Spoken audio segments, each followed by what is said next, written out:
So how did you actually manage the necessary communication? Like sometimes there are times when you have to speak.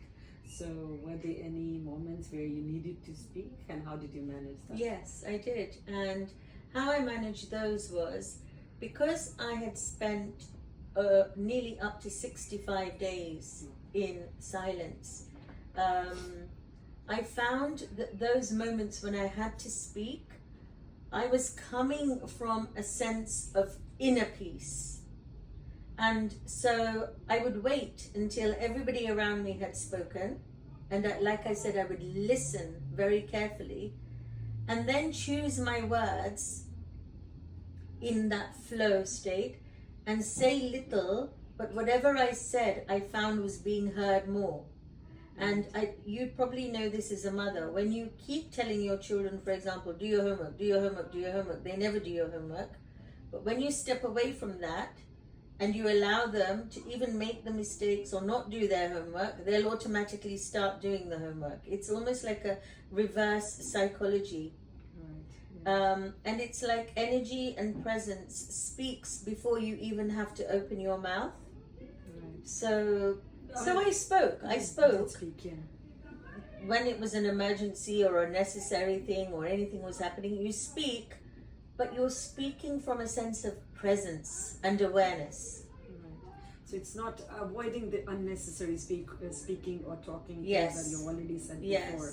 So it's more of that. Yeah, I mean, that was going to be my question, because professionally, like when you're working or if you have responsibilities, then Yes. like staying quiet completely, like 100% Yes. is not possible. Yes. So in your case, you did speak like when it was absolute necessary, Yes. or you saying the same thing in like minimum words possible. Yes. Develop any habit or routine at that time which you think was really good and you'd want to even continue after your silence period is over? It was very much, I didn't want it to be things in a box that I'll wake up in the morning and I'll do my sadhana and all of this. I wanted it to flow from an inner sense rather than from an outer sense. And so what I was doing was I was spending a lot more time in silence, being silent, being aware. If I'm making my breakfast, I'm in silence. If I'm drawing yantras, that's the best way to be in silence. Art for me is the sadhana of silence, which is beautiful. And so what I found was I was doing more of all those things that I enjoyed, which was great because I'd cut out all the chit chat, all the unnecessary talk. I was listening more to other people, being a chatterbox self. And it just became a natural thing. So when the 44 days of silence finished, I actually rang my Guruji and said, Guruji, 44 days have finished now. I rang my Guruji at the 44 days, and it happened to be his birthday as well. And I said, Guruji, it's your birthday today. Shall we have a chit chat on your birthday? It was like a joke. And he said to me, carry on, more days of silence. I even asked him, do you see any progress? He said, I'm not going to tell you, allow nature to do what nature needs to do. If you knew, then it would kind of put a hindrance on your silence. Then I went on to 65 days of silence, and I rang him again and I said, can I continue this for the rest of my life? Because I'm just enjoying it and it's become a part of my daily life. So there was a difference even between like how you felt after 40 days, after 44 days to 65 days. Oh, completely. Yes. So you think the whole experience has enriched you in some way? So many different ways, and it's almost like the silence has been, like I keep saying, more of an inner surrender. But in that surrender, so many physical changes have happened, little bit of weight loss.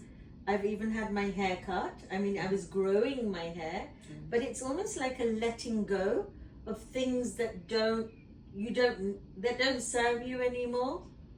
I've been clearing out my bedroom, selling old clothes, it's like a deep inner cleanse. It's like a cleansing that manifests physically, emotionally, spiritually, in so many aspects of your life. And then you even choose who you want to be with in your life, because you know we all know lots of people, and it's Christmas time now, or it was Diwali time before, but then you choose who you really want, because you know that silence is going to, your presence is going to penetrate the areas. And even if you don't meet anyone, you're just so happy and fulfilled in that presence, because you've met more and more of your own self. Yeah. Then you maybe do not need the outer world. You're more at peace with yourself, and yeah. And even if you are in the outer world, you're just happy. You're at peace. More at peace. More at peace. Yes. Yeah, lovely. It's really nice talking to you on this topic, because this is something completely different for me. I've never heard about. I've heard of Maun Vrat, but for me, Maun Vrat was like fasting for a day, not talking for a day. But knowing you did it for that long period, and really wanted to know like how that could enrich one's life, and you've given us very good pointers. Before coming to an end, I want to know, like, is there anything you would want to share with our viewers?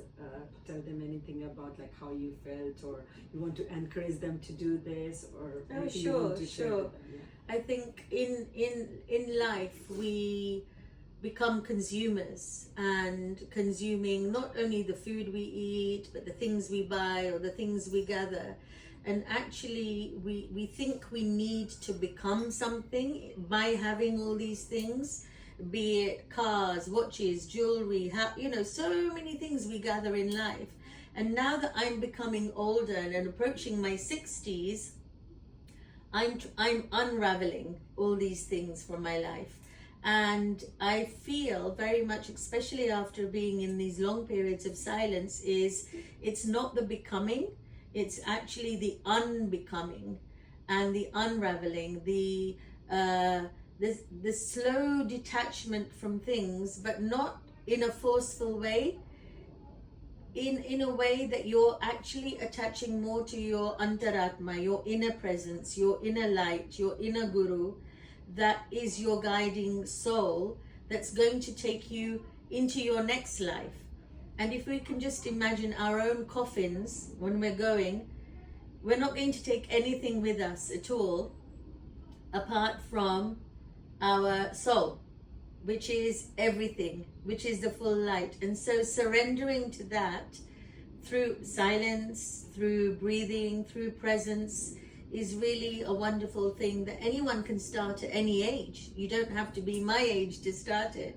Even young children can have small 5 minutes of silence at the end of a day before going to bed, and it just helps to settle one. So that's something I think everybody should take away with them, that you're already full in your emptiness. Perfect. Thank you. Beautiful words. Thank you.